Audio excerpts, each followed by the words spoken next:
Okay, hello everyone. Good evening. My name is Linda Aber, and we're here so that we can have a little short webinar on having the 7 steps to home ownership. So welcome everyone that came in.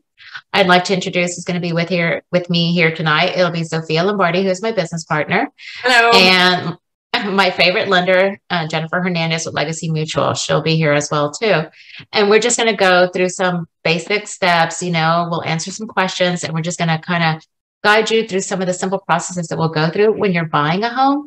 And then if you have any questions, we'll stop, at certain stop points to, go ahead and answer some questions as we come along. So if you don't know me, I introduced myself, Linda Aber. I am a native Houstonian. I was born actually in Heights Hospital a while ago. I attended the University of Houston. I'm a big supporter for U of H, and I do tend to support a lot of their alumni associations. I am a top producer in my office, and I'm also this year on the board of directors, and I'm also the head of the culture committee. I am very proud to be the wife of my husband, Jerry, and also very proud of the 3 adult children who were my clients and first-time home buyers. And also Jen did all their loans as well, too. So that's also why, she's so important to me. Zofia was actually not my business partner with the first 2, but she was definitely there for me with my last child that just bought a home recently. I am bilingual. I do speak Spanish. I do it very well. I know sometimes people are surprised by that, but I can help. I speak it very well. Jennifer is also a bilingual as well and can help any client with Spanish speaking. So that's pretty much me in a nutshell. And then there we go. Off to you. And I am Zofia Lombardi. I am almost a native Houstonian. My parents immigrated to the United States when I was 7 months old, and they landed in Houston. And I grew up in Bel Air, went to St. Thomas Episcopal, and where ironically my oldest son now teaches. And I went to the University of Houston for undergrad as well as law school. I practiced law for 10 years before I decided to make the switch to real estate, which was the best move I could have possibly made. And my legal background certainly does lend itself well to being a realtor. I have been a top producer with Keller Williams for over 10 years, and I am on the Associate Leadership Council, the ALC, which this year they're also calling the Board of Directors. I've been on that. This will be my 4th year on that. I currently live in Katy and am married to Peter. I have 4 kids, 1 that graduated from U of H, go Cougs, and 3 that unfortunately decided to go to A&M. But we'll forgive I'm an Aggie. Hey, I'm an Aggie. Hey now. We like the Aggies too. Yeah, we do. All right. And I'm an active parishioner at Epiphany of the Lord Catholic Church, and I'm also an active member of BNI Parkway Business Partners, which is a networking group that I've been involved in for about 8 years now, and has been a really good thing for my business because it not only sends me referrals, but it gives me a whole host of people that I can refer my clients to, whether it be a roofer or an electrician or an insurance person. I know people, so that's a little bit about me. Awesome.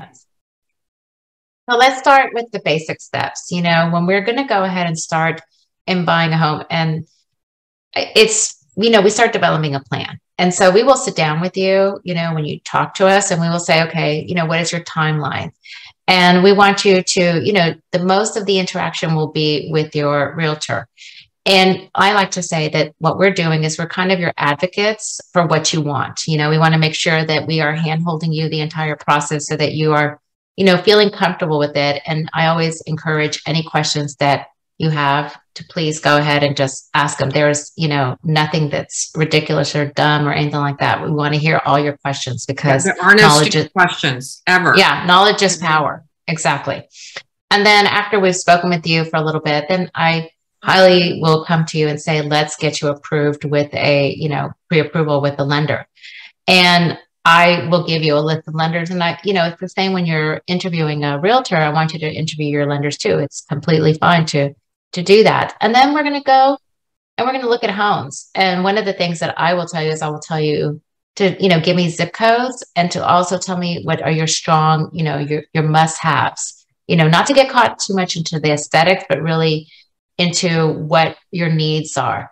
And then we'll go in and we'll make an offer and negotiate, which is really our strong suit, to come in there and negotiate what is best for you.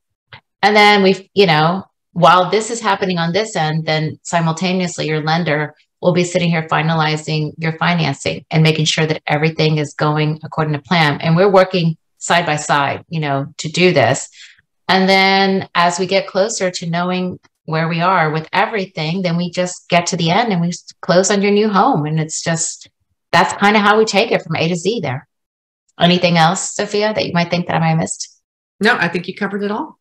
Okay, good. Yay.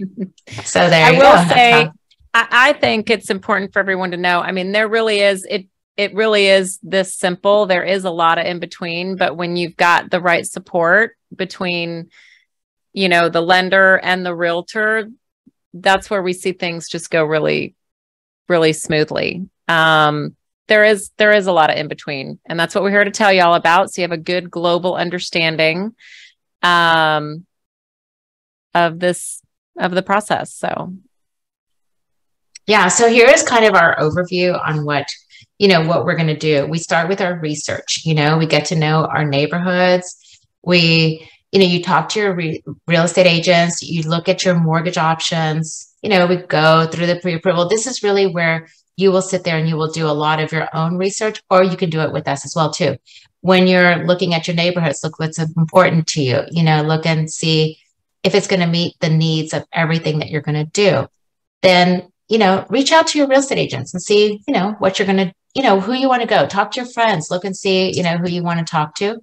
Then again, explore your mortgage options and start to see what kind of mortgages will work for you. Because as you know, there may be different kinds out there that depends on, what you qualify for or what you need. And then go through that pre-approval.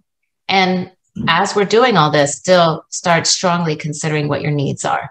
You want to take the next one, Zofia? Sure. So once you have decided what's most important to you, and like Linda was saying, those big ticket items, how many bedrooms do you need? Do you want to live in town? Do you want to live out in the suburbs? I mean, part of our job is to help you define and refine those preferences. Because there's a difference between absolute must-haves and it would be nice to have, and we will help you with that.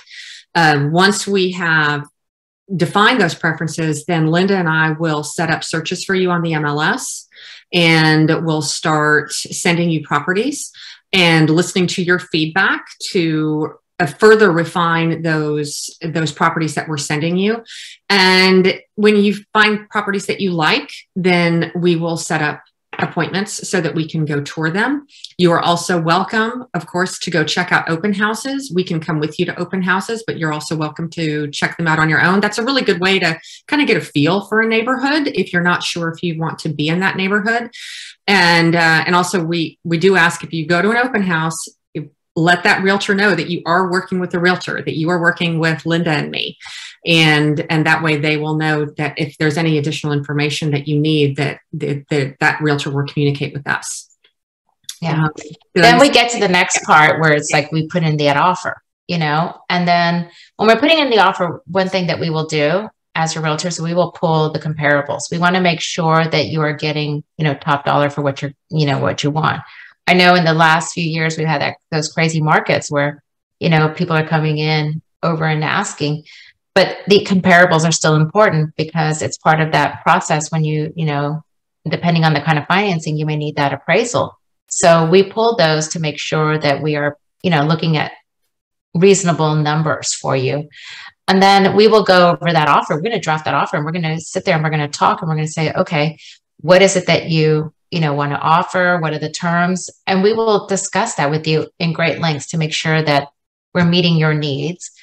And then we go through the inspections and we, go through that and we begin to negotiate for you. We'll look at that inspection report with you. We'll even attend your inspection with you and we'll talk about it. We'll say, what are the important things that we need to negotiate for you? And we do that. I mean, I can safely say that's one of my strong suits. I know Zofia and I are really good at that.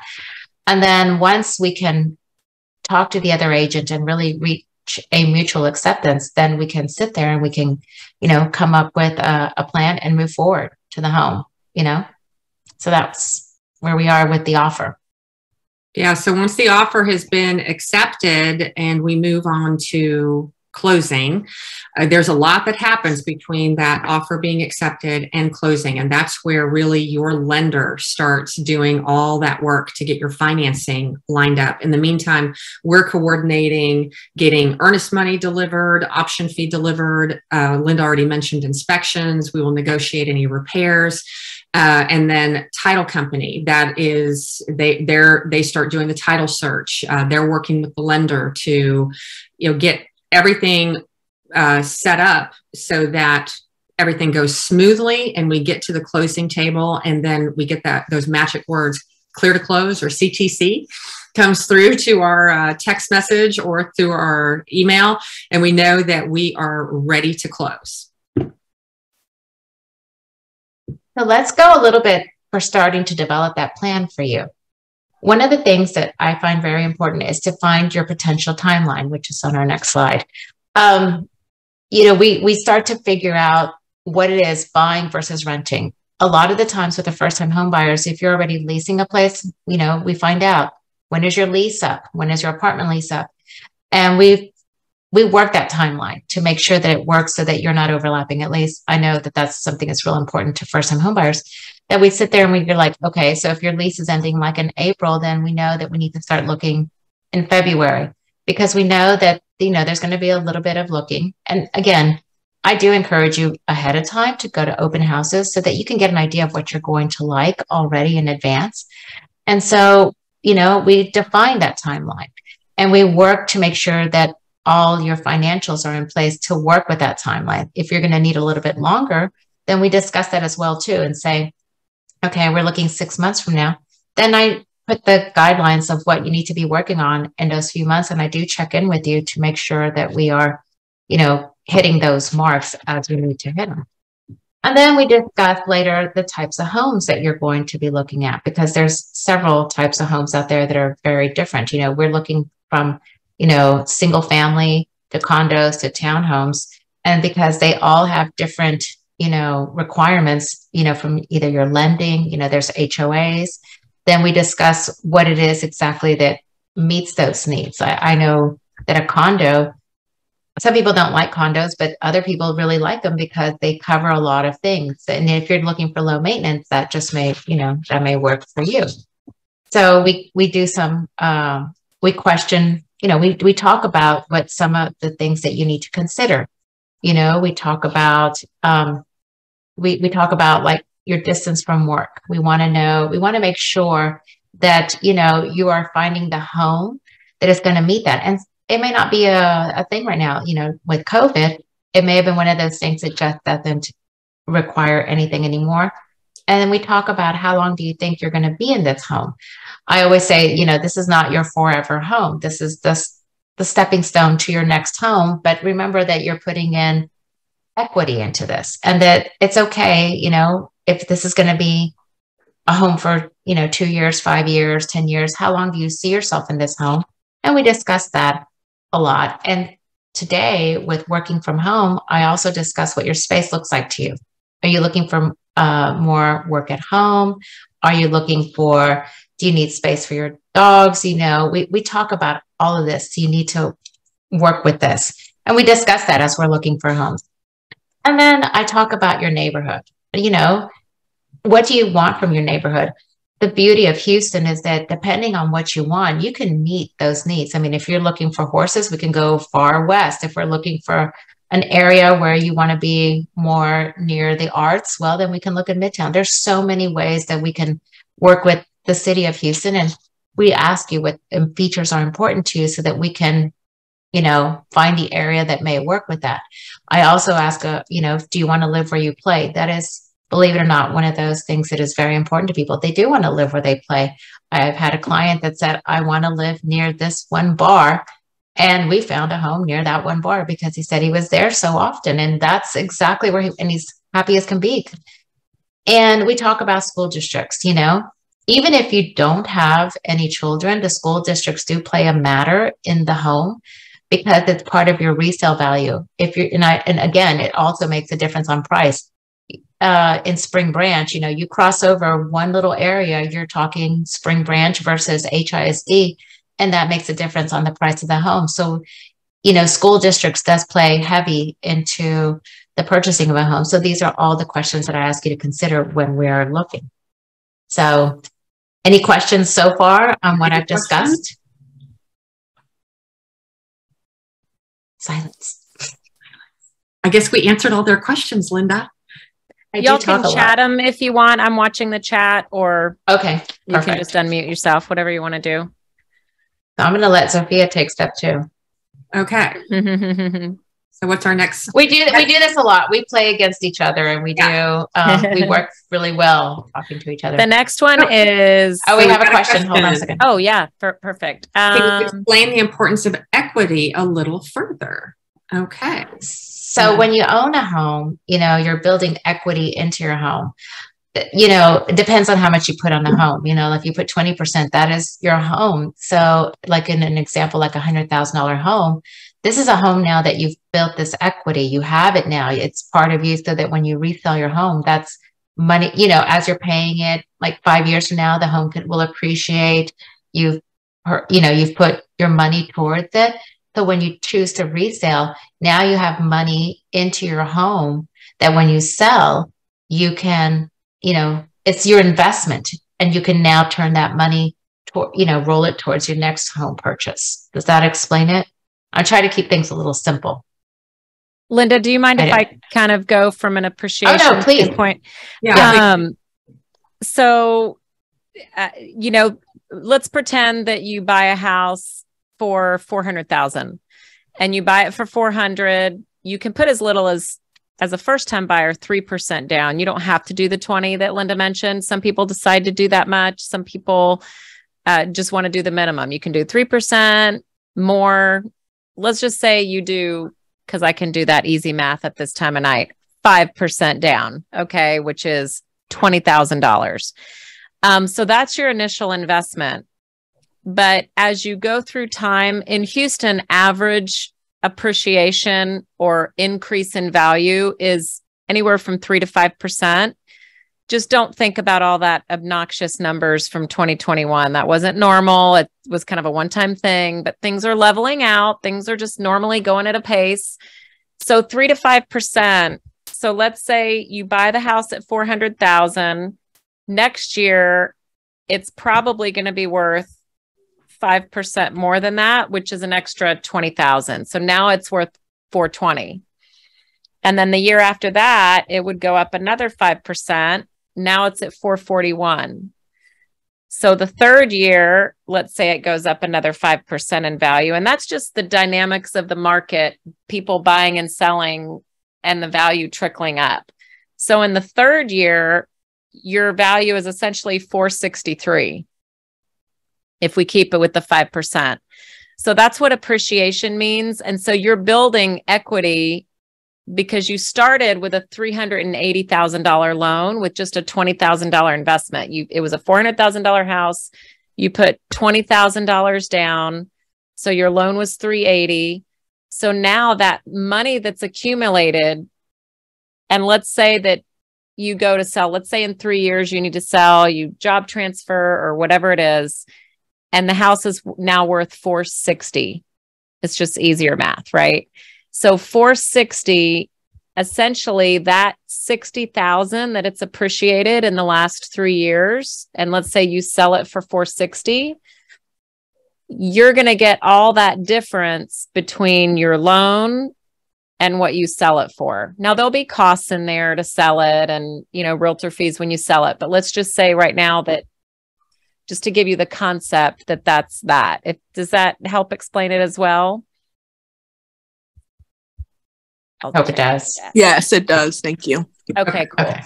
And there is another good question by Chris. If I'm looking to rent out my home in the future, what's the best way to do research to compare what I would pay in mortgage and fees versus potential future rent?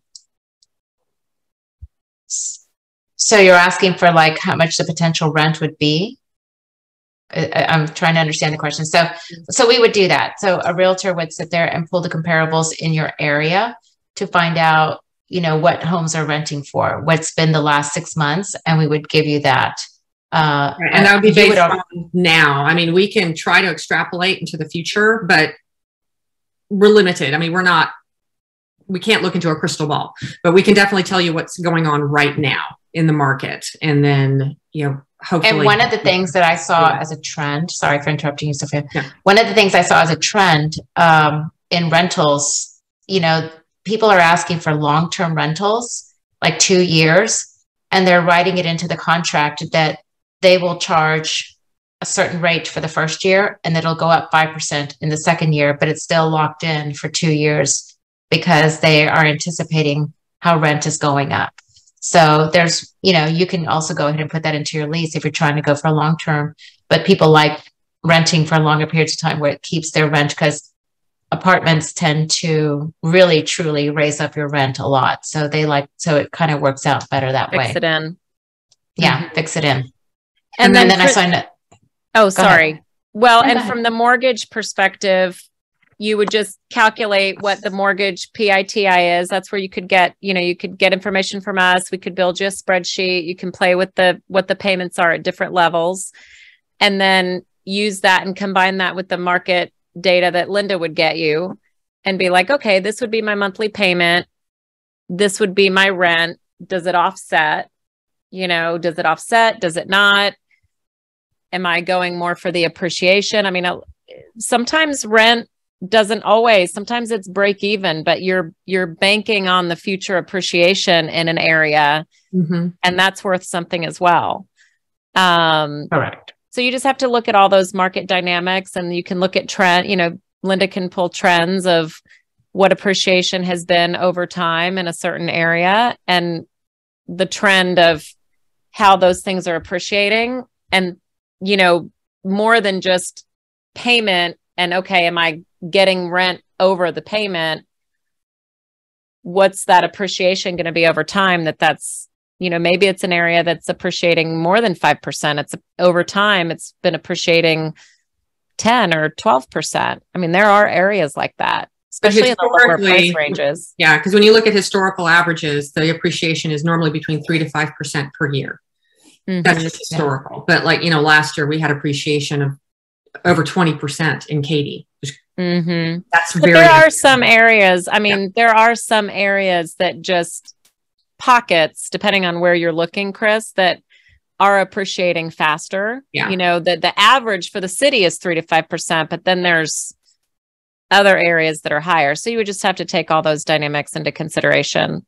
Does that help answer? Absolutely. Yeah. And then to answer the second question about whether you should still use a realtor if you're looking for a duplex or a quadruplex, I mean, definitely.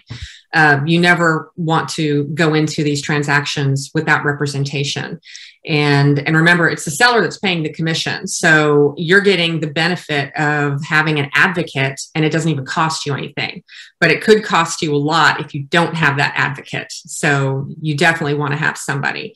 And, and a duplex or quadruplex, that's something that we, as residential realtors, I mean, we're qualified to help you with that. If it gets into a larger property, if you wanted to buy an apartment complex, that's where you would need to get somebody who's familiar with commercial involved, which we could also refer you to. Okay. Des left spreadsheet. So, and that leads us into connect with the realtor. Connect with the realtor. Yeah. So once you've decided that you're going to move forward with purchasing a property, your next step is to connect with a realtor, to find a realtor that you want to work with. And can you go to the next slide? Yeah, for sure. Thank you. Okay, so 7 reasons to use a realtor, and these are really good reasons, is first of all, we do this every day. We buy and help people buy and sell properties every day. So we have the license, we have the education, and we have the experience. Most of y'all have either never bought a property, or you may buy a property once every 7 to 10 years. And while we're doing it every day. So let us be your advocate. Let us be the expert that is going to help you through this entire process. We have an understanding of the market value. We can go into the recent sales. We can put the comparable sales together and give you our opinion as to what would be a fair price to pay for this particular property. We go through and make sure that all of the documents are in order, and there's a lot of contracts that are out there that need to be signed, need to be filled in correctly. And that's where like my legal background really helps, because I can explain things to you at a different level than the average realtor can, and make sure that all those documents are in order. Networking, we network with other agents. So we may be able to find you properties that are not on the market yet and get you in before they hit the market. And you might be able, like last year or the year before, that was a really beneficial way to help our buyers, was to hear through the grapevine that there was something coming on the market, because otherwise you're competing with 20 other offers. And that way you could maybe be the first one in and get that property. We negotiate for you. We are your advocate. We have been trained by our broker and with all the classes that we take, how to negotiate and how to get the best terms for our clients. And that is what we fight for, is for what is best for you. Convenience. We basically take care of everything. We're the ones that are doing all the running around, all the research, making sure that you're getting the properties in your inbox, setting up the appointments, just taking care of all of that so you don't have to deal with it.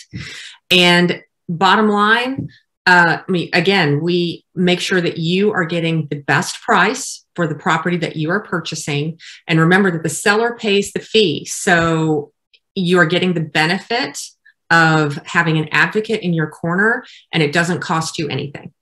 You want to add anything to that, Linda? Well, and I was going to say that, a lot of people we know have tried to do this on their own. Those contracts that we're talking about, they change on a regular basis. I mean, we have new ones that are coming out February 1st, and as soon as they're changing, we have to, we're required to change them as well with the client. And we are always, learning to make sure that we're filling out everything correctly and everything in your best interest. And, I cannot speak highly enough that it's so important to have somebody there for you, especially in such a big process, and such a big, milestone in your life. And I'm just going to, if I can invert just from a outsider perspective, I see the back end when clients don't use a realtor. And it's very easy to assume that, I'm going to just go directly to the seller or directly to the seller's realtor, and they're going to get me a better deal on the house. And that sometimes it might happen, but it is very rare. And we see what happens when the clients are confused. They're asking lots of questions. What about this? What about the inspection? And I'm not licensed, lenders are not licensed to answer that. Like, we cannot advise you on that kind of stuff. And it's hard. It's hard because you have blind spots and you don't know what they are, and you don't know how to proceed, and you might be leaving money on the table, and because you're not familiar, right? So there's a lot of benefit, and it's very rare that we see, because we see what the appraised value comes in at, and there's not a bunch of space between what they're paying and, the seller. Come on, y'all. The seller wants to pocket as much money as they can. Mm-hmm.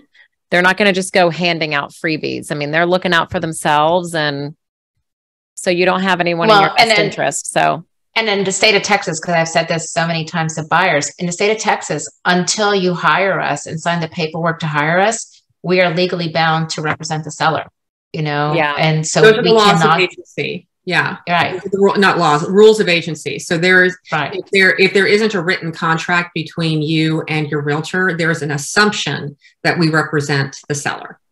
Mm-hmm. And that limits our ability to, with what information we can share with you. And what we can tell you. It is to your benefit to enter into that agreement. Have representation with a buyer's agent. Yeah. So there's lots of realtors out there, ladies. So how does someone know who they should use as a realtor? Well, we tell them, I have said, interview your realtor. Make sure that, ask them about their experience in your area. I mean, I would not go down to sell in Austin. You want to make sure you have that someone that's very knowledgeable of your area, and set up interviews. Talk to your friends.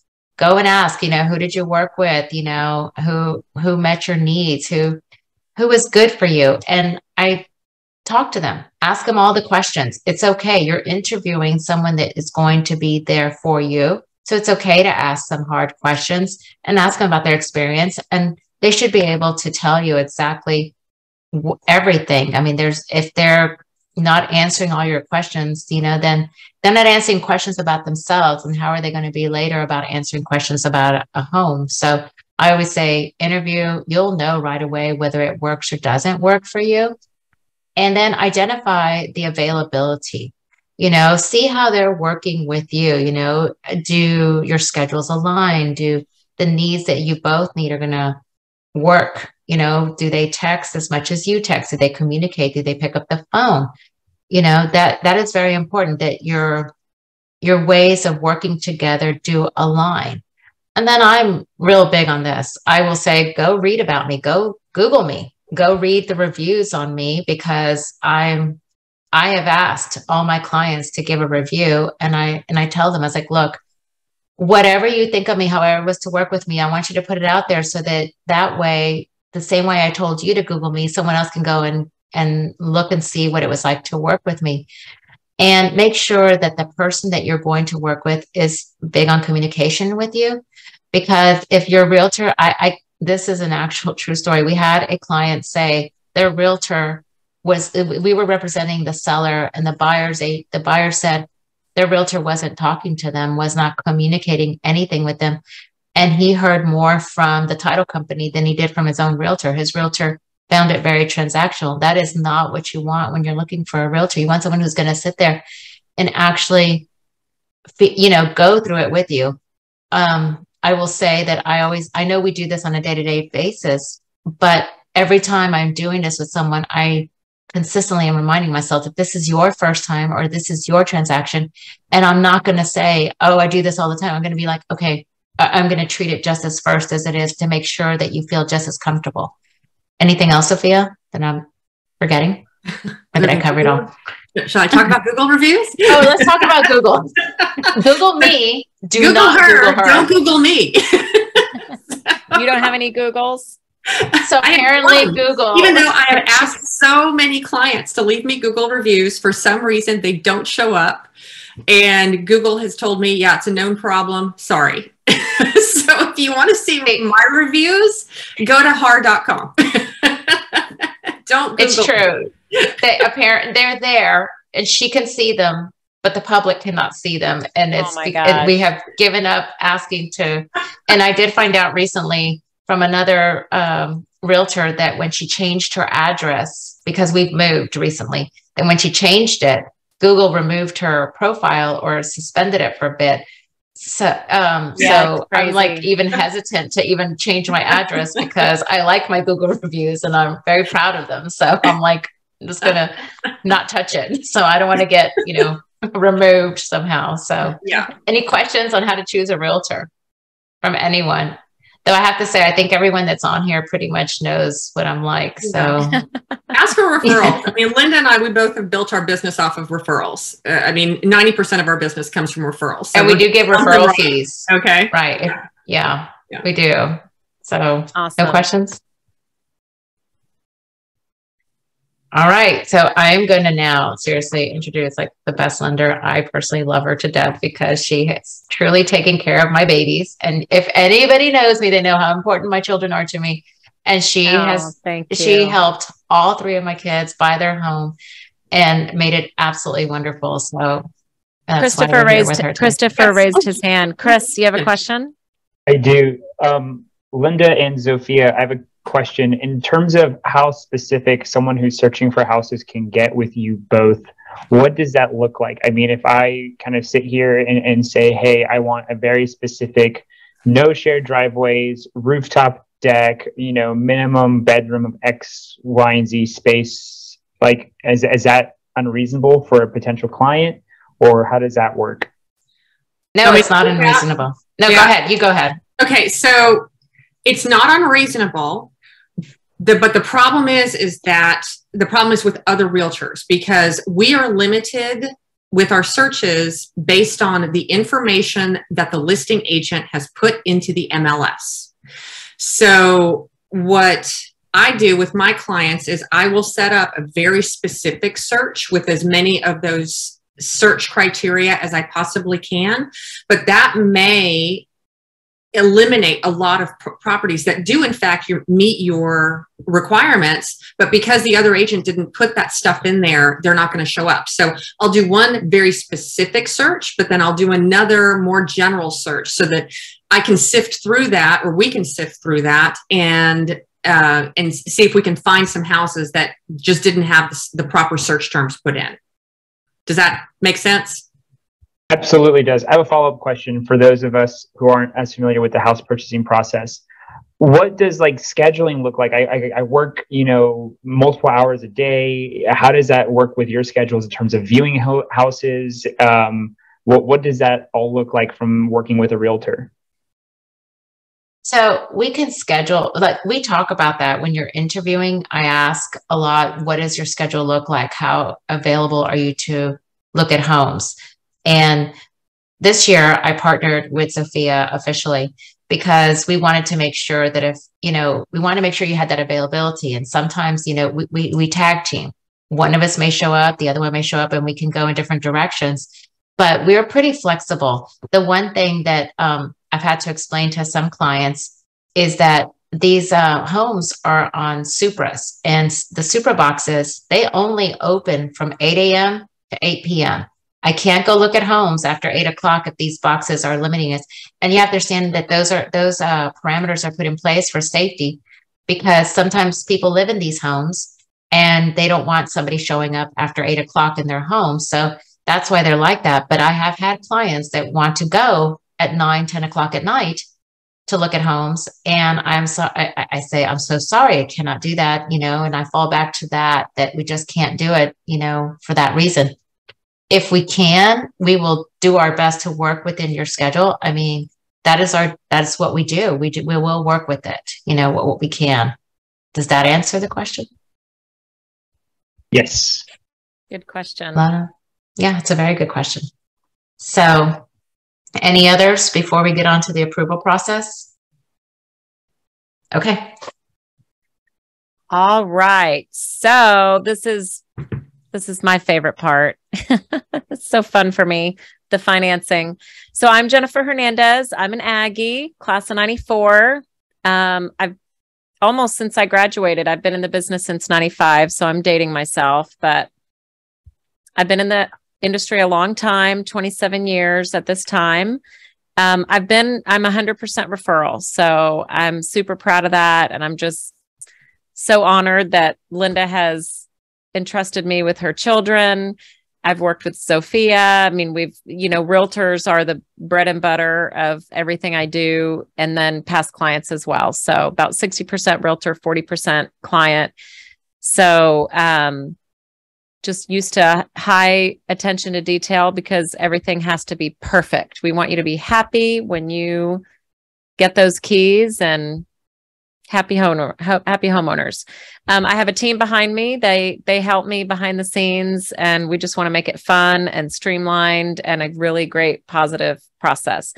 This is my QR code. I'll have it at the end as well, with all my links and any way to get in touch with me.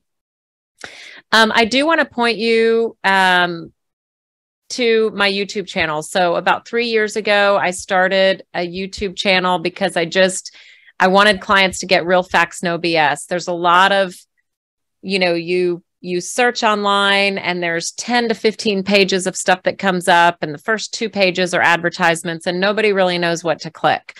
So I thought, what if I just put real tidbit facts out there. So I started just 2 videos a week, 2 videos a week, 2 videos a week. And, 40 months later, I have 400 videos.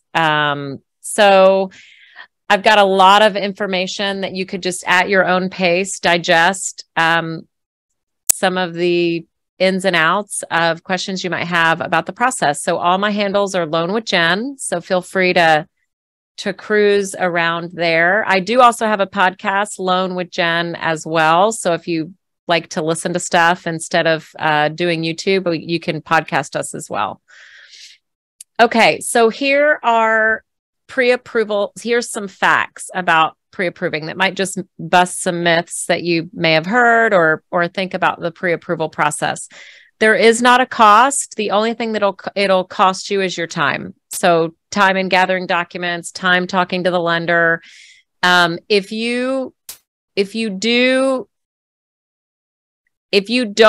have a lender that's pre-approving you and they've never talked to you, I would definitely get a second opinion. Like, it's like going to the doctor for an annual physical exam and they never touch you. They don't touch your throat. They don't do anything. So it's the same thing. So do expect to talk to somebody to start getting information, getting to answer questions, but the only thing it'll cost you is time. There's no financial commitment for you to get pre-approved. Multiple credit checks will not harm your credit. So that is a myth. You're able to get have a 30-day period where you can have any lenders check into your credit and it just counts as one pull. So that's a good thing that's out there.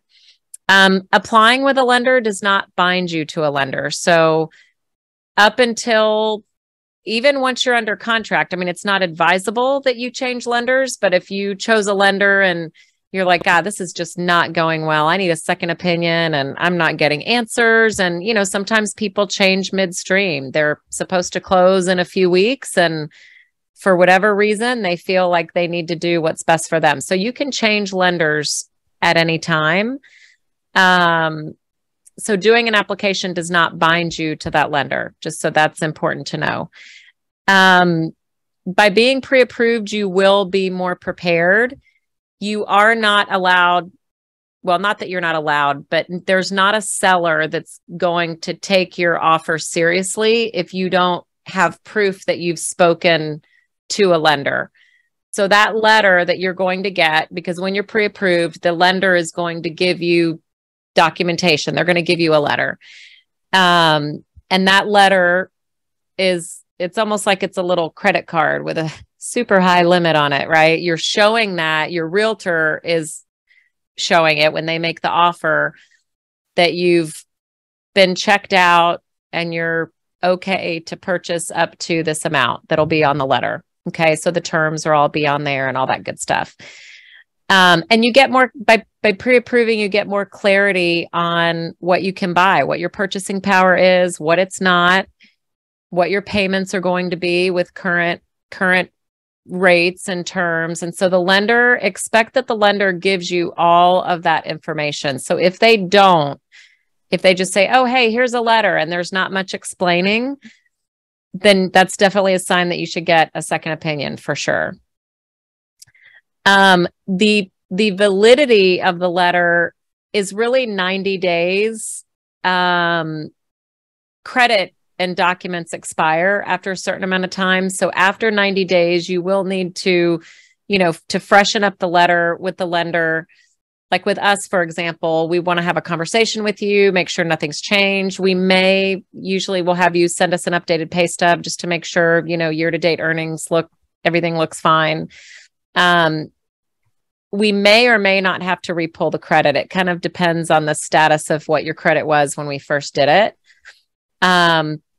But then when you close later, like let's say you pre-approve and then you don't close for 6 months. At that time that you're under contract, we will have to freshen up the credit at that time. And like I mentioned, you are required to have a pre-approval in order to make offers with a seller for them to accept your offer. Okay. I'm going to interrupt right here and a couple of things. Jennifer has many times for me. I've had buyers that like, no, I'm okay. I'm going to go Wells Fargo, or I'm going to go do with this. And then something starts to happen with the deal and it starts to not go well because the lender's not responding or something's happening. And she's jumped in and actually saved some of our deals. An appraisal, there was a problem with an appraisal and they didn't do it correctly or something like that. And she has come and saved the deal and gotten the buyers to closing. That was one of the things I was making notes on. And then the other thing that has been absolutely phenomenal and key in us getting the home is that the minute I have said, we are putting in an offer, I text her the address, I text her what the clients have offered. She'll call the listing agent and she will tell them, she will vouch for you and say, they are well qualified. I've already spoken with them. I've already done a background on everything of their financials and they're good to go. And many times, they've taken the offer because they've heard from our lender. So that's key into some of the facts that she was, putting out there. It's so important. And to add to that, it's so important to have a lender that actually picks up their phone and it calls you back. Because when you're working with Wells Fargo, guess what? They work banker's hours. You're not going to hear from them after 5 o'clock. You're not going to hear from them on Saturday and Sunday, but Jen will be there. For sure. She's been there through Super Bowl. I called her during Super Bowl. We're both at Super Bowl parties, and our client decided at that moment. Yes, at that moment, we're at different separate Super Bowl parties, like at different places. And of course, why at that moment he decided, yes, I want to put an offer right now. And I'm calling her, and she is calling the listing agent. I'm writing the offer, and we got it. So I appreciate that. That's important. Some people that thank you for that. And some people may be watching this later. We're going to post this on YouTube and they may be not here where I can help them here in Houston, but whatever lender you are going to choose, like Linda mentioned, communication, like if you're not getting calls back, if you're not getting answers to your questions, if they're giving you the letter and there's like no conversation, and if you're like, wow, this was so easy. Like, where's that little button? That was easy. That little button, like that was easy. Like if you're telling yourself those things, like, wow, I didn't even have to give a pay stub. Like you need to worry. Like you want to be a little bit annoyed that you have to get all that stuff together. That's a good thing. And so, it does take conversation time, and that's how we avoid the potholes that can happen later on. And do make sure, like, full disclosure on everything, even if you think it's not that important. I don't think people mean to withhold info from us. I think they just don't know to bring it up. So we try to really ask a lot of questions. But anything as insignificant as you think it might be, you should bring it up just so that we know. Because trust me, we're going to find out anyway. So you might as well just talk to us about it in the beginning.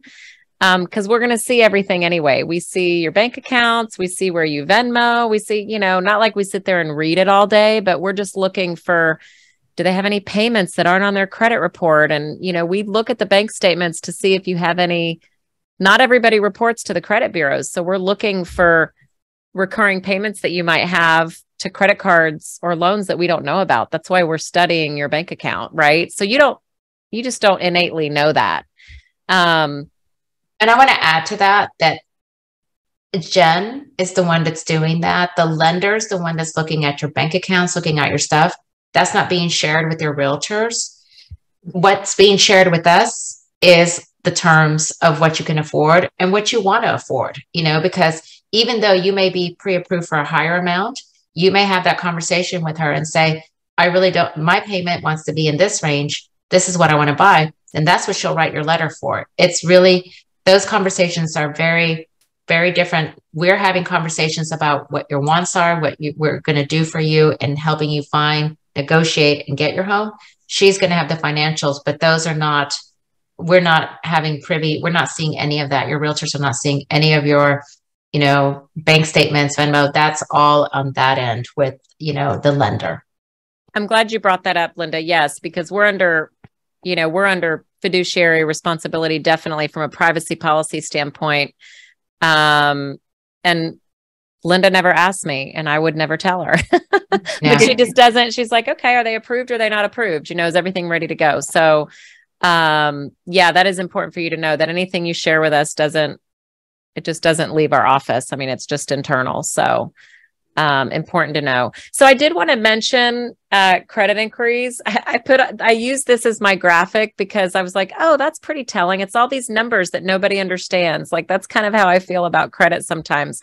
So there are 3 different bureaus. We pull from all 3 because some people ask me like, oh, what bureau do you use? And we use all 3. And we use the middle of the 3. We don't use an average. We use the actual middle score of the 3. And if there's 2 borrowers, we take into account for the pricing and everything of the interest rate, the lower of the 2 borrowers. So if one person has a 680, which is kind of a mediocre score, it's okay, and the other person has a 750, we take the heaviest weight on the 680. And so, sometimes we look at it and we'll suggest, if we think that it'll make a big difference in the rate, we'll say, hey, we suggest that we do it just in this person's name. You can qualify with just their income because this person's credit is lower and it'll get you a better interest rate. So, we do suggest that as a lender if we think there's a way for you to get, better interest rate and better terms. Okay. But the credit score range is 350 to 850. I've actually never seen, in all the credit reports that I pull about 60 reports a month. So I guess you can times that by however many months I've been doing this. I've seen a lot of credit. Okay.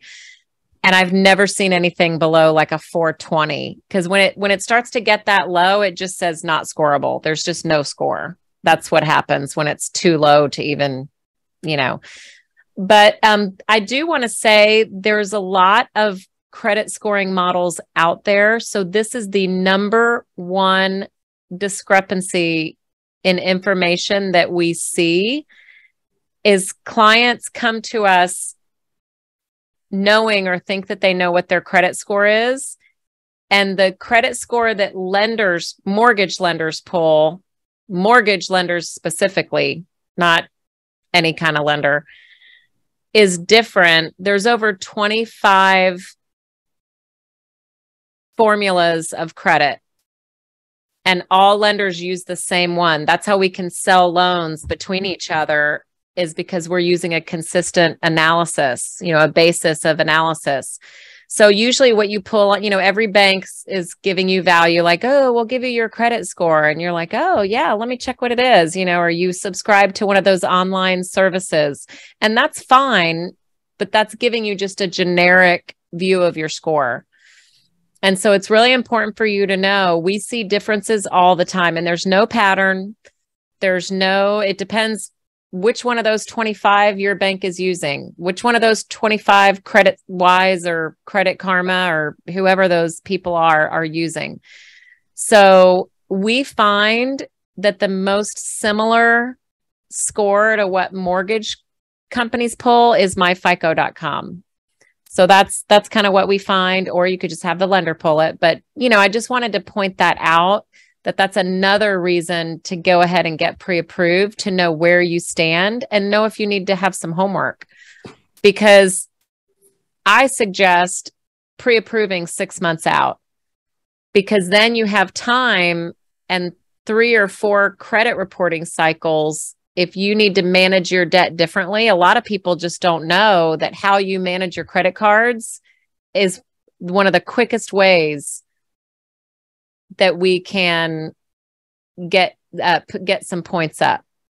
And so we give you some credit homework, and you could be a 719 and getting you to a 740 can make a difference of about 0.25% interest rate for you.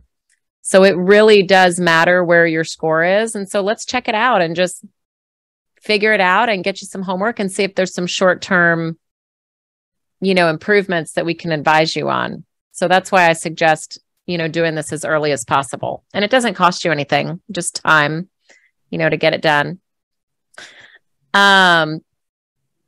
I know there's always lots of questions about credit, so I'm going to take a pause really quick. Is there, let me see if there's a chat. Let's see. Okay. Are there any questions about credit? I have a couple, speaking of a lot of questions. Yeah, sure. So first off, hi folks.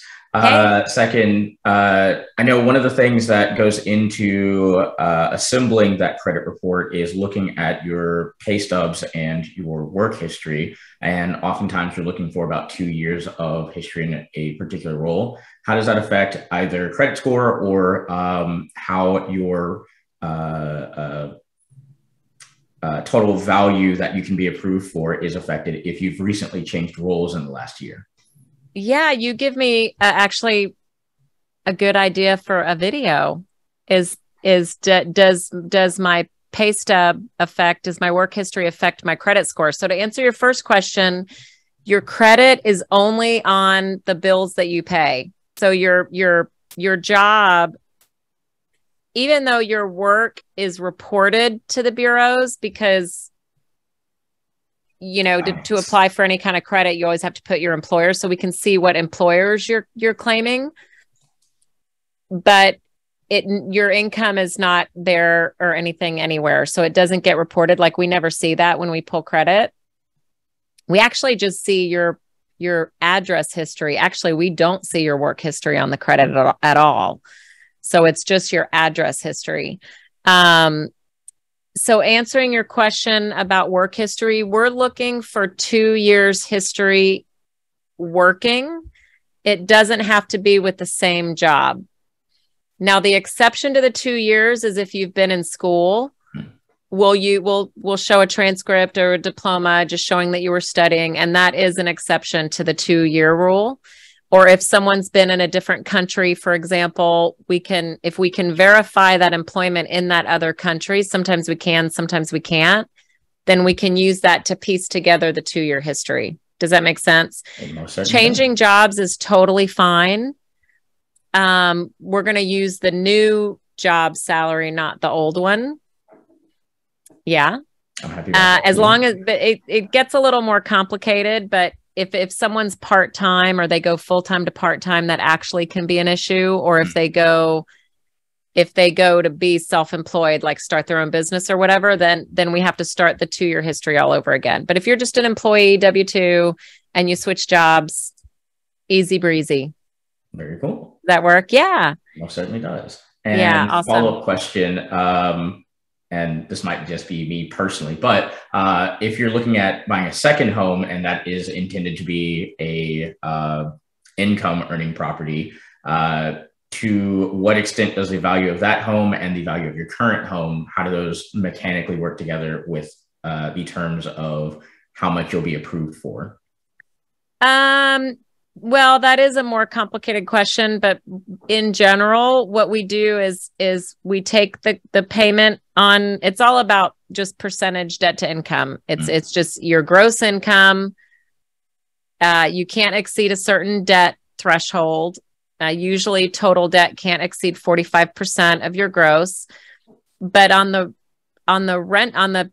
the second property you buy, which is called an investment property, because you're using it for investment, you've got to put 20% down on that property that you're buying to rent.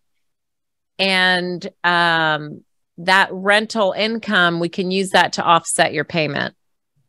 So it almost kind of neutralizes it, because usually it's either covers it or, a little bit of a deficit that we might have to count against you. So that's pretty cool. Yeah. So it's not like you have to 100% carry both payments against your income. Does that make sense? That most certainly does. Yeah. Awesome. Okay. Good questions. Sherry has a question. If you haven't had a credit card for a long time, does that affect your credit score ability to purchase? It depends, because it depends what kind of other credit you have. Normally, if people are just starting brand new with very little credit, it usually takes 6 months. But if you have other credit that's established, a newer card, does take away some points until you can prove yourself on an established 12-month paying history.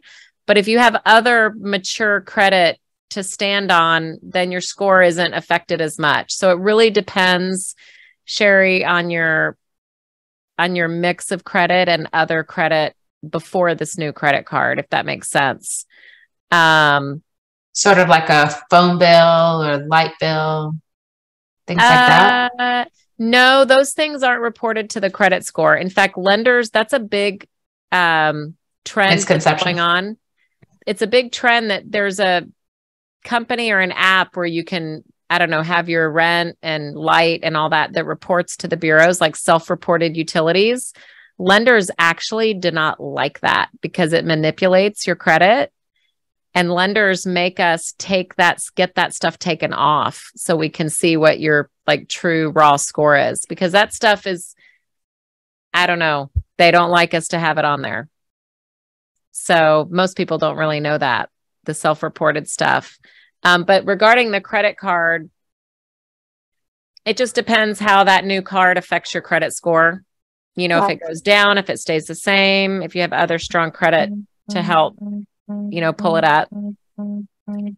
So that's another reason to get pre-approved or check on My FICO. You know, that's the one I suggest that you go to check credit. You know, essentially a good place to be, just as a general rule, is above 700. You can be lower than that and still get a loan, because I'll talk about the types of loans in a second, which is right here. So a conventional loan, that's the one that's sponsored. Fannie Mae and Freddie Mac are these two entities. I compare them to the Apple iCloud. Like, you don't really know who the Apple iCloud is. Like, nobody really knows who Fannie Mae is either. It's like there's this thing floating out there. Well, they securitize these loans so that banks like Wells Fargo and Chase and us and whatever can go out and loan money, because they're kind of like securing us on the back end. So a conventional loan, which has a max loan amount of $726,200 in our area, is harder to qualify for. You really need credit in the 700s, really.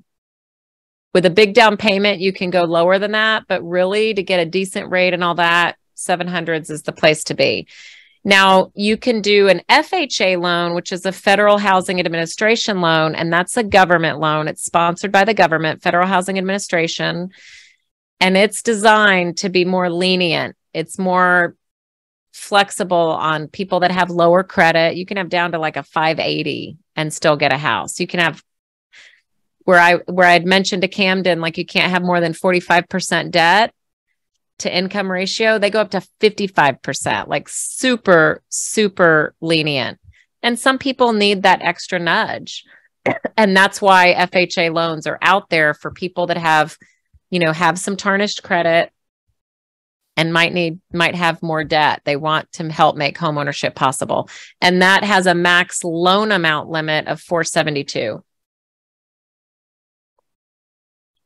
And then there's veterans loans. So you can actually get 100% veteran loan if you're a first-time user of the benefit for up to $2 million. It's like the best deal going. It's super cool. 100% loan.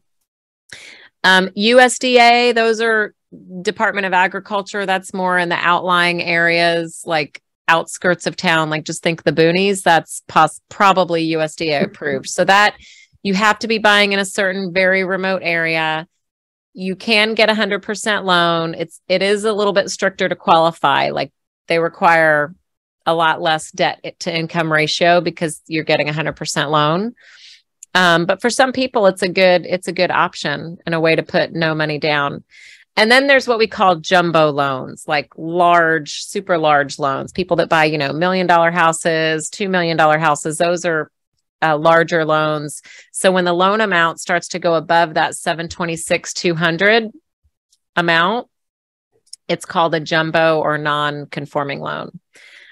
So those are the most typical. There are private loans out there for some special circumstances, but most people fit into one of these categories, most loans. Okay.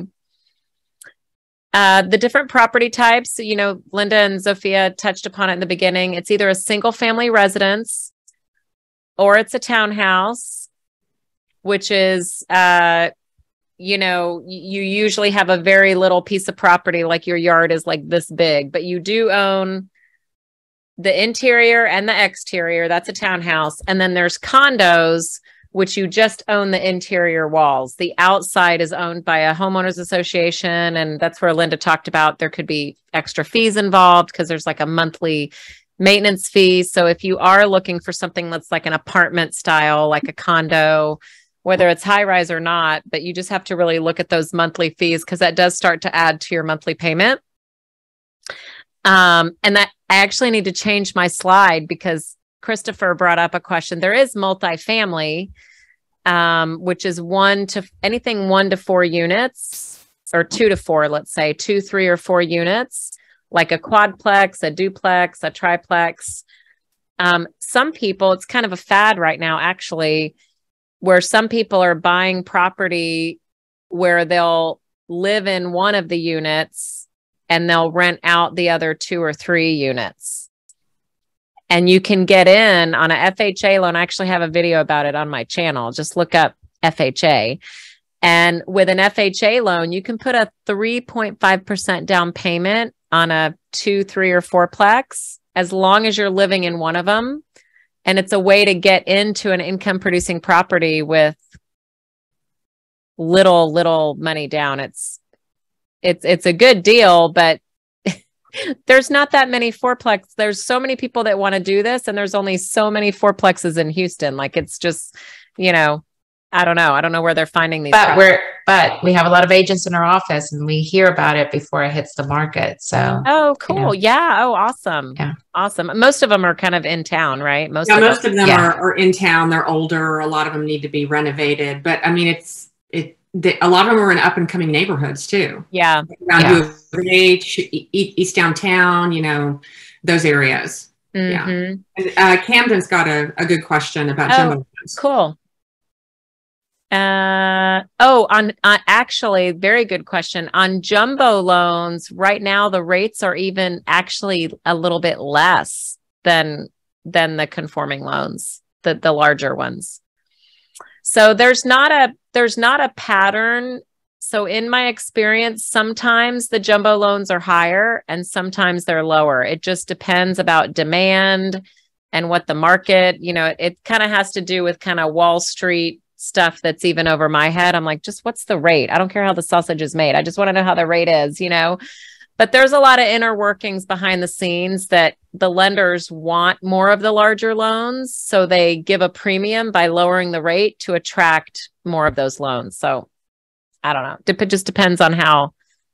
I mean, a mortgage note is a mortgage bond. Like, it's literally a security that's bought and sold on Wall Street, in the secondary market. So it depends. But right now in 2023, the jumbo loans currently are lower than the other types of loans currently. So it's a current phenomenon.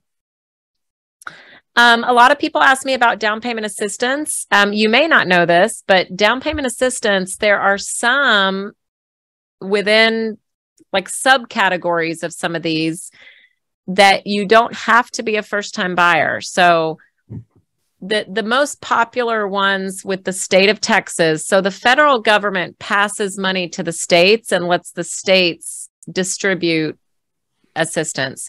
And that's another reason to consider a local lender at least in the state that's in the state that you want to buy in. If someone's watching this and they're not in our area, if they're watching us on YouTube, that, they're going to know, like, I wouldn't want to do a loan in Missouri because I don't know what kind of state assistance in Missouri there is. And I might be doing the client a disservice by not being able to let them know about that. Right. So in the state of Texas, there's a couple of divisions in the state affordable housing and state Texas Department of Housing. So those acronyms are what we call that TSAC and TDAC is what we call mortgage lingo. And within each of those, there's 2 to 3 subcategories of programs underneath those departments. So we want to see what you qualify for. There are income limits where you can make too much money One of the limits is 92,000. One is about 110.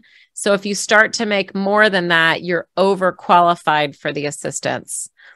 Some you have to be a first-time buyer, some you don't. But the common thread is that you need to have at least a 620 credit score. You need to make under a certain amount, those thresholds that I mentioned. And really, those are the only requirements. You have to just be buying a house in the state of Texas. You don't have to be a native Texan. You know, you can be moving here from out of state and still use the assistance. And then there is the city of Houston. The city of Houston gives actually $30,000 in one of their programs. You just have to buy within the Houston city limits. So that's the one thing that is sometimes a little bit limiting, is just where people can live in the city limits for, you know, price range and et cetera for what they're looking for. And then there's a mortgage credit certificate. That's a national thing where you basically get up to $2,000 a year annual refund on your tax return. So you do have to pay some money up front at closing for this. It's about $1,000 in extra fees, but then every year on your tax return, you'll get this $2,000 back. Now there are income limits on this as well. So if you exceed that, you're not eligible for this certificate. But you could Google, you know, any of these terms and start to read about it. You could also contact me, and I'll have my contact info at the end, and I'm happy to get you the information as well.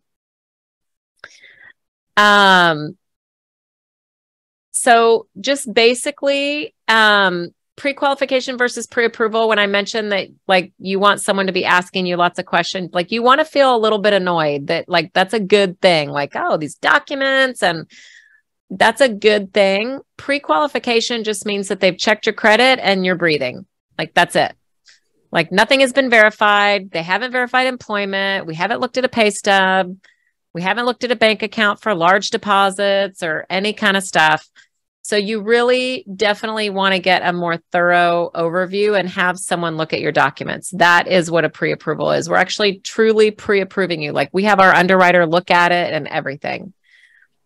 I think you should start the process 6 months in advance. So we did talk about that, just to be able to do some homework and movements and be prepared and start knowing what your max threshold is. So you can, like, you know, go crazy at night, looking online, and make sure Linda and Zofia can, you know, send you the right types of properties that are going to fit that criteria that you've identified beforehand. We already talked about the income. You need to have 2 years history. It doesn't have to be at the same job. Exception is if you were in school.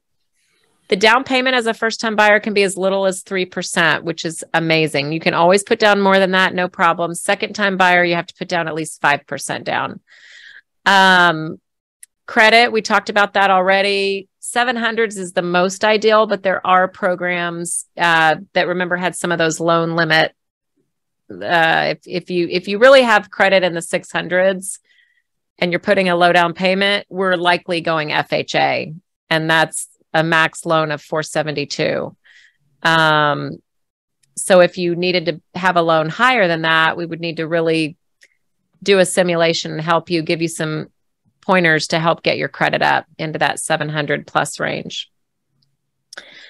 Debt to income ratio, normally just run of the mill 45% is a safe bet for most loans.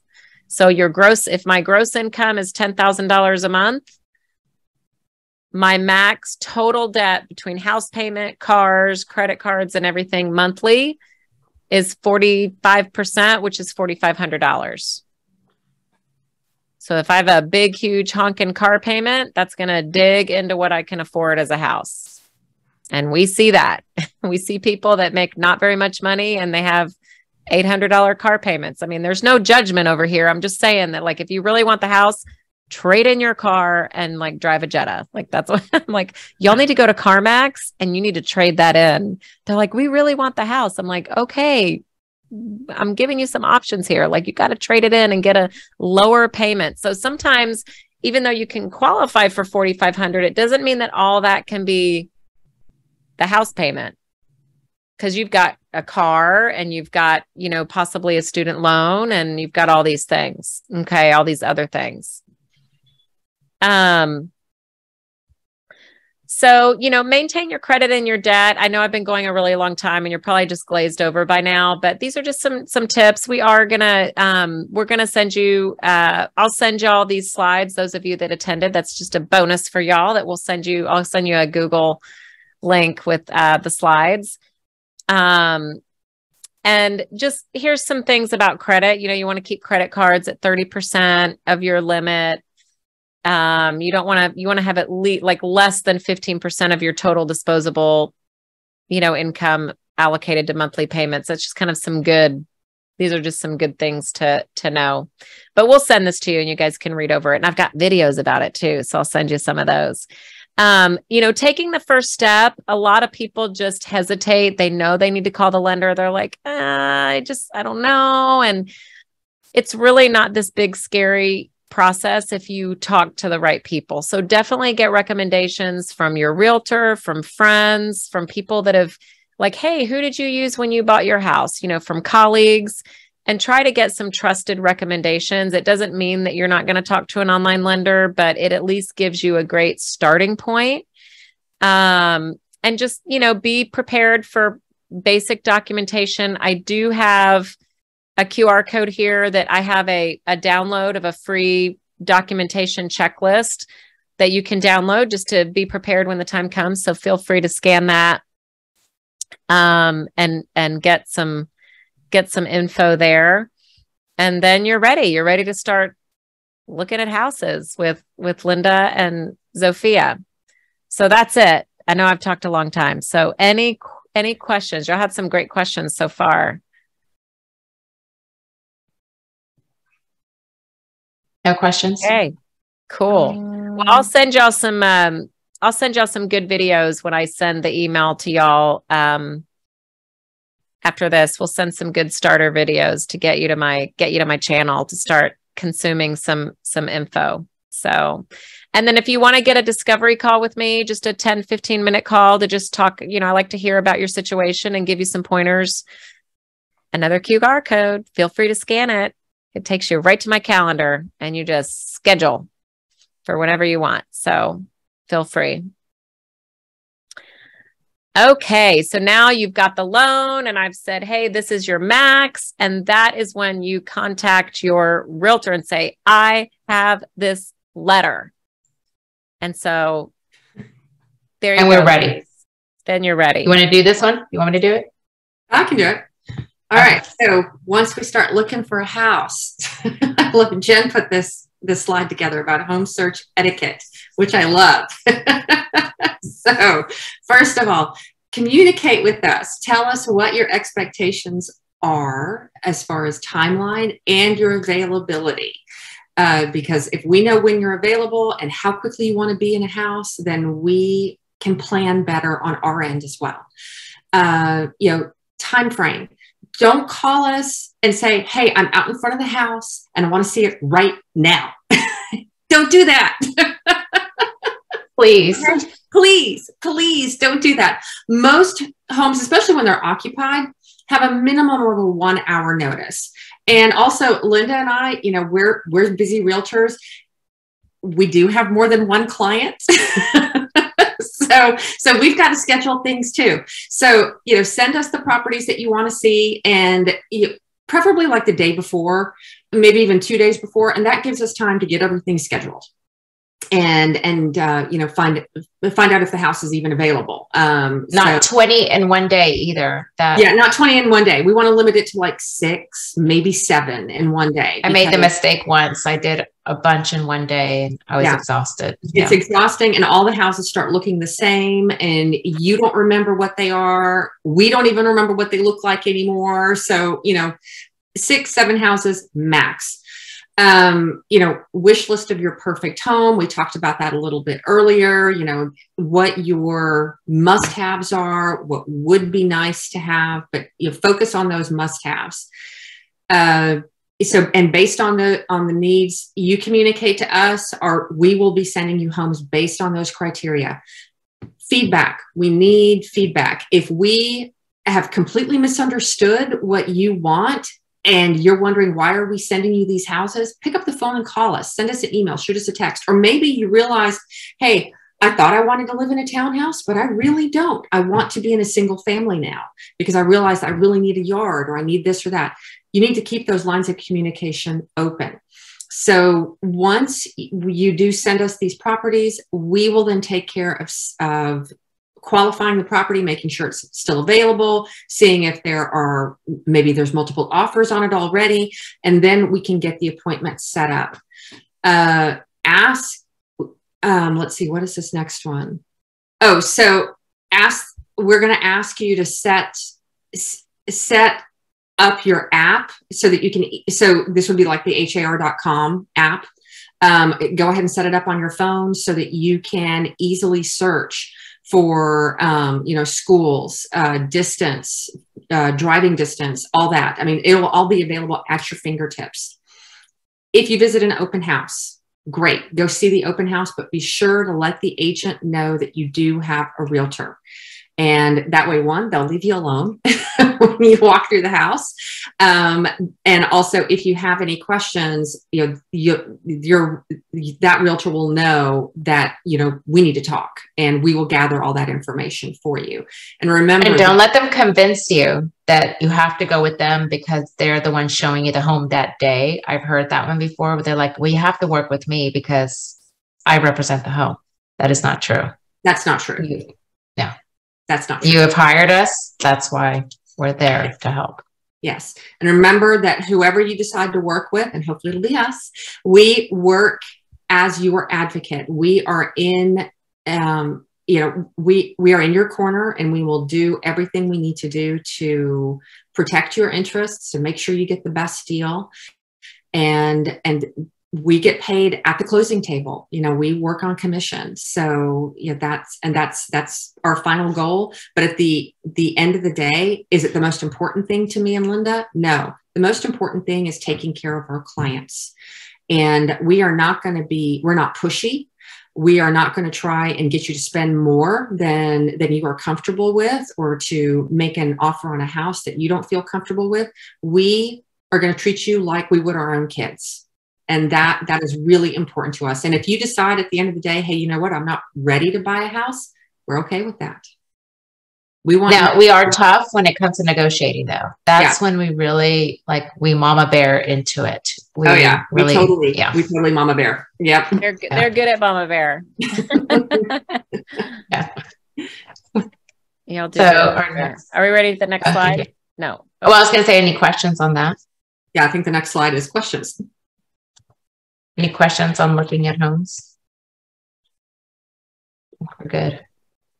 And I just do want to comment that looking at homes, some people do it in a weekend and they're ready to go. And some people, it takes time, I always suggest, drive it on the weekend, drive it when it's raining.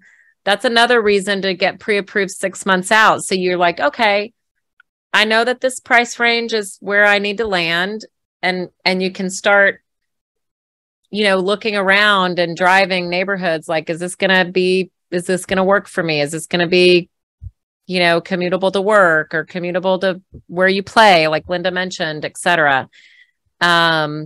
So it's super important. So the timeline is yours. It can take you a month. It can take you a week. It can take you 5 months. It can take you longer than that. Everybody's just different. There's no rhyme or reason. It's trust your instincts. If you like it, I had a client that liked the very first home they saw, but they had been told that they had to look at others to be sure. And we went and looked at others. It's like, no, I still like the first one. I'm like, well, then that's your instinct. You'll know when you walk in, you'll know whether you like it or not. You'll trust it. It's okay to trust that instinct. If you don't like it, we don't have to pay. We don't have to look at the whole house. Okay. If we walk in and you go, oh no, then let's turn around and go look at the next one. Okay. It's okay. Yeah. And please don't stay. We joke about this, but we had a client that said, I don't like it, but still continued to walk around and flick on all and off all the switches. And I'm like, but okay, it's okay. We can leave now. They're like, no, we still want to see it. I'm like, but you don't like it. I was very confused by that, but it does happen. You know, it's okay to say no. You know, it's kind of like dating, you know, you meet that person at the bar and you're like, oh, I need to call my emergency person. Let's go. Yeah, let's go. Exactly. It's okay to walk away. It is okay. You know, and we do tend to fall in love with, you know, your homes as well too. I know that there's certain homes that I've helped clients, you know, purchase that still have, you know, I will still talk to them. I was like, oh my gosh, I still love this in your closet, you know, such as an alpha system. You know, I will go back and still say it to them. My gosh. You know, somebody direct messaged me on that, so I had to bring it up. So, and actually say it that I do have alpha closet system envies. So yeah. So anyway, I got thrown off. Any questions? Any further questions on that? No? All right. So let's, you know, make it, we make an offer and negotiate. That is something that I know that we sit down with you, and I know that it's really hard to go through those contracts on your phone. So a lot of times I will ask you if you want to meet, you know, ahead of time, Zoom, and we go over everything so that when you're signing that contract, you understand what you're signing. And we will do that. We will sit there and we will explain everything to you so that when you're ready to go and make an offer, we're ready. If there's, you know, multiple offers, then we will talk about it. And the listing agent will let us know that there's, you know, multiple offers so that we can sit there and figure out, you know, what you want to do in this situation. And we'll talk to you and we'll talk it out. We'll, you know, bounce the ideas of what you want to do. You can expect back and forth negotiation. One of the questions I get asked, when will we hear back? Well, it really depends on, you know, whether there's a timeline, whether there's a deadline, whether, you know, normally agents do have to contact you back within a certain, you know, like 24 hours. And now, especially, there is, you know, we got so busy that there's actually a new law coming into place that an agent must respond within a certain amount of time. I don't know if y'all heard that, but that is now something that's coming into effect, that they have 48 hours to respond to us. So we do have a definite, you know, timeline now of when a agent will be getting back in touch with us. And then once the offer is accepted, that's what our timeline begins. Our clock starts to go, but we will tell you, we will send you an email and we will say, okay, here we are on this day, you know, this is due by this, earnest money is this. We tell you everything. A typical closing will take anywhere from 25 to 30 days, depending on what we negotiated. And another thing that we do is we make sure that as soon as that offer is accepted, we're sending everything to the lender. So the lender is well aware of what's going on so that they can begin what they're working on. You know, we're kind of parallel paths working towards the same end goal, you know. And then there's some things you have to do on the contract. That's the next slide. I have everything printed, so I already know what comes up next. So, I don't mean to slack. I'm slacking. No, you're not slacking at all. It's just that's why I'm not. I don't have a crystal ball. I just printed everything ahead of time to keep myself on task. So typically, whenever we've gone under contract, then begins. You know, you have to give up that money, that 1%. I just had a recent first-time home buyer that, you know, was very concerned about that 1%. Am I getting that back? Am I getting that credit back? And even though she's heard me say it many, many times, because she is a relative, my child, she still was concerned, even like, you know, that 1% that you're turning over will be credited back to you. It's not getting lost. It's not going away. And I reemphasize it again. It will be credited back to you. The only time you lose your earnest money is if you're out of option period and you change your mind. You know, but all of this is explained to you. If you breach the contract. Yeah, you're a breach of contract. Yeah. Right. And then we're pretty good about inspections. You know, we'll be like, we will tell you, it's like, okay, get that inspection. And we want you to do it as soon as possible. When we're putting in offers, we start giving you those names of inspectors if you don't already have some. And again, talk to your friends. If somebody's already bought, they will tell you who to go with. That happens, you know, referrals. And let's get that done as soon as possible, so that you have a right during that option period to be able to have other contractors come out and look at things that they may have found on the inspection report, and talk to your lender as soon as you go under contract as well too, and say, Is there anything I need to do on my end? Do you need more information? Because that will keep the lending process going as well. And lock in your rate. One of those misconceptions is that your rate is locked when you get that pre-approval letter. No, your rate is not locked until there's a contract in hand and that contract's been given to the lender. And so that's when your rate is locked. You know, I've heard this, but my rate was this. And I said, yes, but that was 2 months ago. Mm-hmm. It may have changed. Sometimes it's gone higher, sometimes it's gone lower. And you know, but no rate is locked. No matter what lender you work with, no rate is locked until that contract is in. And then the other thing that we do is we reach out to the title company. Title company is what's going to be facilitating the closing. They will need information. They will get that contract, and they will be doing their part to get everybody to the closing table as well too. Skipping to the next slide. Any questions on making an offer? No questions. Okay, that's okay. Next. And that's like, I'm overwhelmed just thinking about it too, like so many details. And that's really where your lender and realtor do, you know, sync together, whether they referred you to them or not, like that they're in communication, because it is a lot. There's a lot of moving parts, and you just, you know, so you just want to show up and let us tell you, like, you need to do this next. You need to do this. I don't know. That's how I work. I'm like, I just want to be a robot. Just tell me what I need to do. We're hand holding, yeah, very much so through the entire process. I know, and again, I know I reference a lot to, you know, my kids. But I did have one that signed everything, and she goes, well, I just signed it because you sent it to me. I made her come down from where she was and made her read it all with me.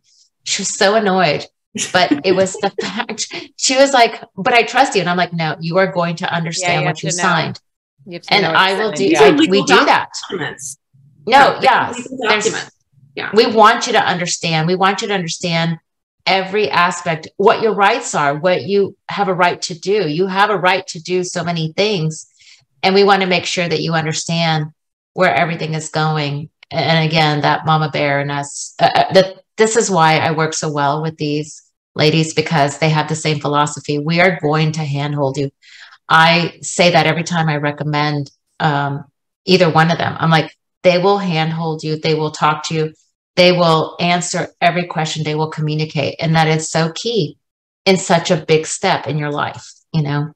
So again, we finalize the financing. That's Jen. Yay. So once you're under contract, let the lender know right away. So a misconception, actually a myth, and Linda would never let you do this, but some borrowers think, oh, I've got this option period to get inspected. I'll just wait until after that to let my lender know. You actually need to let us know before, so we can get some things going that are pertinent to the property, disclosures and things like that.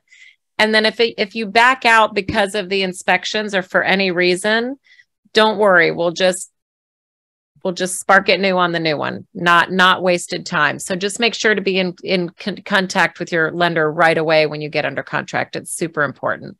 But a good realtor is going to let you know that anyway. So you don't really have to remember, because they won't let you go astray.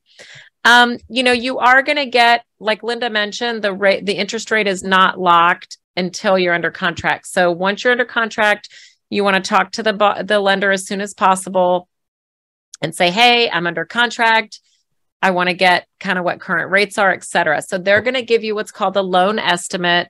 I actually have a video about it, how to read a loan estimate. So you could watch that when the time comes. You know, you want to get one, you know, you might have already checked it out and decided who your lender is going to be beforehand. You might still be shopping around. So when you're comparing lenders, you know, you definitely want to look, you know, at the two and look side by side. Make sure that it's apples to apples. There's a lot, it's an overwhelming process to look at these things. That's why the loan estimate is a standard form. That's a federal form that we can give you so that you're looking at a similar document. And do get these estimates on the same day, and try to do the same type of time of day, or like range of time. rates do change. They usually don't change drastically from day to day, but it has been known to happen. The market's pretty volatile sometimes. And so a rate in the morning could be gone in the afternoon. It could be 6.5 and then it could be 6.625 by the afternoon. I mean, you just don't ever know. So you're not supposed to know, you're not normally watching those kind of things. So it is in real time with what Wall Street is doing. And so it is a little bit fickle. So don't sit on an estimate for days and days or a week and say, oh yeah, I want this rate that was a week ago. I mean, things could have drastically changed. Okay. Do compared side to side on the lender fees. Any fees other than the lender fees, the lender doesn't control anyway. We're just guessing okay, this is what we think taxes will be. This is what we think insurance will be. So really you want to compare the lender fees to the lender fees. Not just go to the bottom line, oh, this one's cash to close this and yours is lower or higher. So really if the lender is not explaining these things to you, because it's not going to just come to you innately, you need to really worry if they're not thoroughly explaining things to you so you understand. That's a good sign of a good lender, is that you want to make sure they're answering your questions. Okay. And you want to look for accuracy. If they're making a bunch of mistakes and there's always typos, that's, kind of a sign that you might need to get that second opinion going just to make sure you've got your best interest looked out for, and that leads to factors other than rate. Sometimes it really is not all about rate. I know that we all think that it is, but there are other factors, who do I trust? Who's answering my questions? Who's going to make sure I don't have blind spots? Who's going to, there's other, I'm really super slammed at work. Who's going to respond the way I need to on text and email, and all of those things really do matter. And so make sure you pay attention to those signs as well. And the lender coordinates all of these things. After you're under contract, we're going to verify employment. Again, your money's for closing. We're going to refresh credit if it's been a few months. We coordinate the appraisal. We work with the title company, the realtors, to make sure everything gets where it needs to go. And then we're going to send our documents right before the closing, a couple days before. We send all the final loan documents that you're going to sign on the day of closing. Usually closing is at the title company. We'll go through next kind of closing day. But is there any questions about finalizing your financing? And then we're going to do the last step, which is closing day. Super exciting. Okay. We may have answered a lot of questions along the way. Yeah, they had a lot of great questions already. Okay. Closing day. It's just a timeline with some days, things really start cranking a week before closing. I do say that a lot to the clients. I'm like, listen, guys, it may be quiet for a little bit, but a week before we're going to pick up that pace right again, and I tell them what to expect, just like it's written here. And we do begin to schedule things again, like that walkthrough. I tell them to keep looking at their emails because they're going to be getting that, closing disclosure from their lender. We set up the time for closing. I tell them please don't go do anything. Don't go buy a car. Don't go to Vegas. Don't go to Vegas and gamble away your down payment. Please don't do that. That is a true story. I had a client do that. So, I had a client that bought a car the day before closing. It just gave me anxiety. You don't want to make a lot of changes, make sure don't that you're not. Don't change jobs. Don't change jobs. But if you do, tell your lender. Yes. It doesn't matter. Be honest. Yes. Please be honest about everything. Don't, just have everything with you. I start to tell them to make sure they have a form of ID, how you're going to take how you're going to make your down payment or your closing costs, whether you're going to wire, whether you're going to get a cashier's check. Please don't come to the closing table and say at that point, how do I wire the money? That actually happened. And I was like, we had discussed it so many times, but still decided to wait. Oh, I thought I could do it at closing and wire the money here. Yeah. We have these conversations over and over. And I think that's one of the things that we're doing a lot in this video is a lot of repetition. But it may be because sometimes you're so overwhelmed with everything that it may not all sink in, and that's okay. Because I will continue to say things, and I will continue to ask, and I will continue to send emails, and so will the lender and the title company. But we get there. We're so excited. You know, we have everything in place, and you know, you have your ID, you have the paper signed, and it takes about, you know, that's another thing that is a real big thing. Make sure you plan the time with work, you know, because you have to make, it's not just something you do in 5 minutes. We're going to be there signing paperwork. It's a wet signature. It's getting a little bit more efficient these days. I've noticed that, you know, we can do some of the things ahead of time with some DocuSign, but you still have to do some wet signatures. And another thing that is a real big is that just because we sign doesn't mean that, okay, house is yours. No, we have to get funding. It's not until the house, not until the financial part has funded, do you own that home? You know, and that's one of those, they're ready to get the keys there. And it's like, until we get that funding, it is not your home. So and I have to say, because I have to do that plug, that shameless plug, that they are very quick about doing their funding, because I have twice now had movers on ready to go. I could plan the movers knowing as well that, you know, Legacy Mutual would fund us on a good timeline and get us there. So, you know, and then that's it. We're home. Yeah. Fun. Any questions? Begins. That's it, y'all. It's just that that's easy. Mic drop. That easy. Yeah. That's it. It's done. I appreciate the people that came on tonight. I have to say, I really do. Y'all stuck it out the entire time. You know, yeah, here's our contact info. That's the thing now. QR code me. Definitely. Please contact us, interview us. And if, you know, if it doesn't work, interview. And if you're not from Texas, you know, we can, you know, help you find somebody in an area where you want to work. But, you know, definitely, you know, we are always here to answer any questions that you may have.